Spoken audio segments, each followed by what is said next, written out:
Teman-teman sekalian, Anda punya teman. Temannya seringkali menjelek-jelekan Anda. Kemudian yang kedua, berbicara yang tidak baik tentang Anda di belakang. Kemudian menzalimi dalam segala bentuk yang memang salah. Tiba kemudian, dia meminta bantuan Anda sedang butuh, pinjam uang 10 juta misalnya. Diberi nggak? Hah? Kadang-kadang salam aja belum tentu dibalas kan? Ya, padahal hukumnya kan dijawab ya. Ya, bertemu aja belum tentu mau kan? Kenapa? Karena banyak kesalahan yang dia perbuat. Tapi kalau dia datang untuk meminta maaf, diterima nggak? Oke, lihat sini. Bismillah. Ini ada gelas. Cawannya terbuka. Sepanjang terbuka, Anda bisa masukkan apapun. Ada kopi, susu, air, dan sebagainya. Tapi kalau kita tutup begini, dan penutupnya begitu pekat, tuh, bukan tisu, yang masih bisa ditembus. Kita mau masukkan apapun sulit. Bukankah saat sholat tadi, kita ingin terkoneksi dengan Allah, supaya minta apapun? Ya kan? Kita minta disehatkan, minta diberikan kesuksesan, rezeki yang melimpah, masalah dihilangkan, ya kan? Kenapa ada sebagian orang yang sholat ketika meminta nggak terkabul? Padahal orang dulu baru nyebut sudah diberikan. Tuh. Orang dulu minta dikasih. Bahkan selesai sholat dapat. Kenapa? Dalam kondisi kita meminta, kita nggak mendapatkan apa yang dimohonkan itu. Boleh jadi, apa yang disampaikan Nabi itu hadir dalam kehidupan sementara orang. Saya nggak menyebut kita. Saya menjauhkan kata itu dari kita semua. Ada orang yang datang kepada Allah itu dengan maksiat yang dibawa tapi belum ditobati. Jelas? Maka apa kata Nabi? Thumma dzakara rajulan. Nabi mengisahkan seorang lelaki. Yutilus safara asy'atha aghbara. Dia menempuh perjalanan panjang sampai berdebu, capek, jauh jalannya. Yamuddu yadaihi ilas sama. Dia ingin berdoa. Kalau ini digambarkannya datang ke Mekah lah, mau doa. Ya kan? Begitu sampai tiba ke tujuannya, apa yang terjadi? Kata Nabi, komen pertamanya. Ingat, kalau Nabi sudah komen, maka kita apa yang harus dilakukan? Tinggal like, subscribe. Like, share, and subscribe. Apa komen Nabi? Anna yustajabu lidzanik, mat'amu haram, mashrabu haram, malbasu haram, wa ghudhiya bi haram. Bagaimana doanya bisa tembus sementara makanannya haram, minumannya haram, pakaiannya haram, perangkat hidupnya haram. Ternyata bukan Allah nggak mau kabulkan. Begitu mau dikasih, mental. Karena ada sekat. Itulah sebabnya, kenapa sebelum kita minta banyak dalam sholat, minta sehat, minta rizki, minta rahmat, minta segala hal, kenapa dimulai saat takbir dengan memohon doa taubat terlebih dahulu?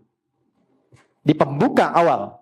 Pembuka awal yang mengawali sesuatu dari mulai asalnya itu dalam bahasa Arab disebut dengan iftitah. Kalau pendek, kalau agak panjang disebut dengan istiftah. Itulah sebabnya kenapa kita saat takbir langsung membaca doa iftitah atau istiftah untuk membuka semua sekat-sekat yang kurang baik yang selama ini Allah nilai kurang bagus, sehingga setelah terbuka kita bisa minta apapun yang dimohonkan kepada Allah. Ada 9 jenis doanya, dari mulai yang pendek sampai yang panjang.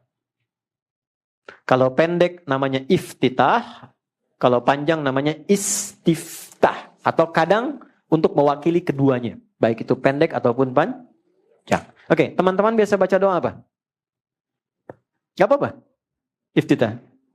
Allahumma ba'id baini wa baina khatayaya kama ba'adta bainal masyriqi wal maghrib. Ada yang baca Allahu akbar kabira, alhamdulillahi katsira? Ada? Ada yang baca wajjahtu wajhiya alladzi fatara as-samawati wal ardh? Ada? Baik. Pertanyaannya, tahu enggak maksudnya apa? Paham enggak gitu? Kita baca tanpa paham, dapat pahala dan gugur kewajiban, mengangkat kewajiban. Tapi kalau kita baca paham artinya, maka pemahaman itu memberikan dampak pada jiwa kita. Sehingga menggugurkan dosa-dosa yang pernah kita lakukan dan merubah kita menjadi semakin lebih baik. Saya ambil contoh. Baik, 3 tadi saya bahas dengan cepat. 1. Allahumma ba'id baini wa baina khatayaya kama ba'adta bainal masyriqi wal maghrib. Allahumma naqqini minal khataaya kama yunaqqa thawbul abyadu minan danas. Allahumma ighsilhu bil ma'i wath thalji wal barad. Baik, teman-teman, kalau ada orang berbuat salah, perbuatannya disebut dengan akhta'a.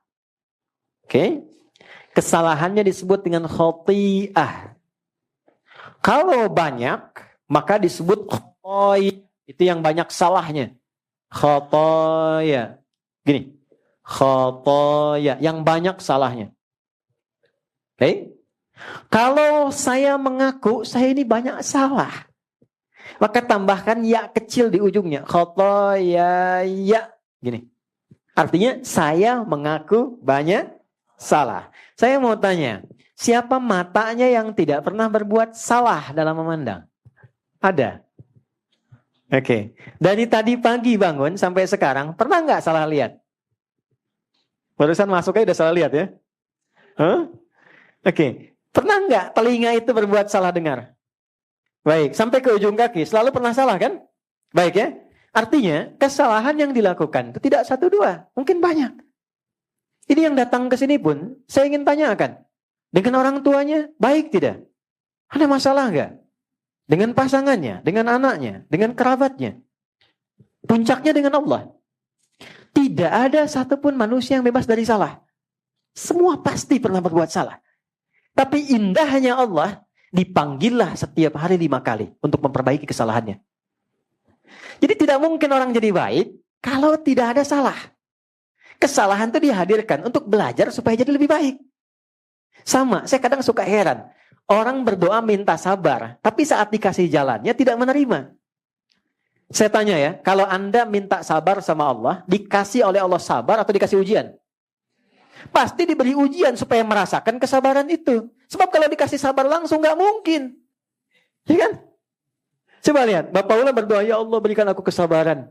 Terus gak ada hujan, gak ada angin, Mas Baim pulang ke rumah. Gak ada apapun. Sabar ya sayang. Kira-kira bagaimana responnya? Kamu sehat? Karena gak ada apapun. Kalau Anda mengharapkan sabar, Anda pasti diberikan masalah. Kalau orang berharap kesuksesan, apakah langsung dikirimkan harta? Tidak. Kan diberikan pekerjaan. Kalau orang berharap kebahagiaan, gak akan diturunkan langsung. Pasti diberikan jalan untuk saling mencintai, baru bahagia. Sama persis kalau orang ingin jadi baik, maka Allah turunkan ujian yang menguji dia supaya belajar dari kesalahan, supaya jadi baik. Karena itulah orang kalau saat akan sholat, pasti punya salah yang dibawa. Maka bayangkan sebelum sholat, mata itu salah memandang. Mungkin. Boleh jadi sebelum sholat kepada anak salah melihat. Ini share ya. Apa yang saya biasakan. Mungkin kalau bermanfaat silahkan ambil. Kalau tidak Anda boleh tinggalkan. Saya itu pribadi yang menata diri untuk tidak pernah bisa marah pada anak-anak. Gak bisa marah. Sederhana. Anak kalau belum balik, Allah menilainya itu tetap dengan kekanak-kanakannya. Gak ada hisab. Jadi kalau dia salah, itu gak dihisab oleh Allah. Karena masih anak-anak.